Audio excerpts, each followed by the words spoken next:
In ancient China, a secret society rose from the shadows to challenge an empire. Fueled by prophecy and desperation, the White Lotus Society led one of the bloodiest rebellions in history, shaking the Qing dynasty to its core. How did this clandestine group mobilize millions, and what secrets lie behind their devastating success? The White Lotus Rebellion wasn't just a footnote in history, it was a turning point for the Qing dynasty, a dynasty that prided itself on its strength and divine mandate. Yet behind the empire's grandeur lurked cracks, famine, corruption, and discontent. Into this volatile mix entered the White Lotus Society, a group that began as a spiritual refuge but became a symbol of revolutionary zeal. Who were they, and how did they turn their faith into a force that brought an empire to its knees? Seeds of discontent, the challenges of Qing rule, a dynasty under pressure. The 18th century was a golden age for the Qing in many ways.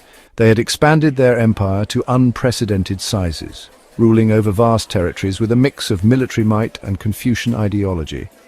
But beneath the surface, trouble brewed. Severe famines ravaged the countryside, leaving millions of peasants starving and desperate. Natural disasters like floods and droughts were seen as signs of divine disapproval, shaking people's faith in the emperor's mandate of heaven. Meanwhile, heavy taxation and rampant corruption enriched local officials but crushed the lower classes. Desperation breeds revolution. In this cauldron of suffering, the people sought hope. Whispers of salvation began to spread, and many found solace in the teachings of the White Lotus Society. The rise of the White Lotus Society, origins and beliefs. An ancient tradition, the White Lotus Society wasn't new. It had existed in various forms since the Song dynasty, blending Buddhist and Taoist beliefs. So over the centuries, it became a beacon for the downtrodden. They preached the coming of the Maitreya Buddha, a savior who would bring about a utopian future. Their teachings resonated deeply with peasants and outlaws who felt abandoned by the Qing government. Mobilizing the masses, leaders of the society were masterful at leveraging the power of faith. Their messages promised not just spiritual salvation, but also a chance to overthrow the oppressive Qing regime. The society's secretive structure made it difficult for the Qing to infiltrate or suppress. Members met in remote areas, using coded messages to communicate.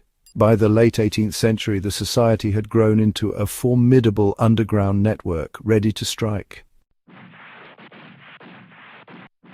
The rebellion erupts. From faith to firepower, the spark. The rebellion began in 1794, sparked by local grievances in Hubei and Sichuan provinces.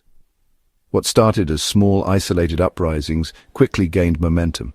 White Lotus leaders called on followers to take up arms, urging them to fight not just for their lives, but for the prophesied utopia, tactics and strategy. The rebels employed guerrilla warfare, a tactic well suited to their knowledge of the rugged terrain.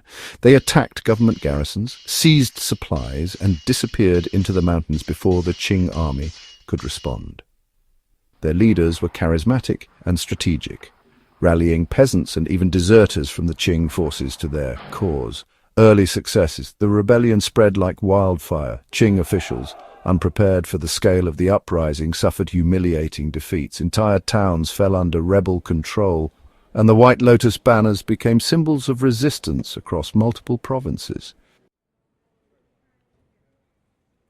The empire strikes back, the turning point Qing retaliation. As the rebellion grew, the Qing government realized it couldn't afford to ignore the threat. Emperor Jia Qing mobilized a massive military campaign, deploying tens of thousands of troops. The Qing forces, initially disorganized and demoralized, began adapting to the rebels' tactics. They used scorched earth policies, burning villages suspected of harboring rebels.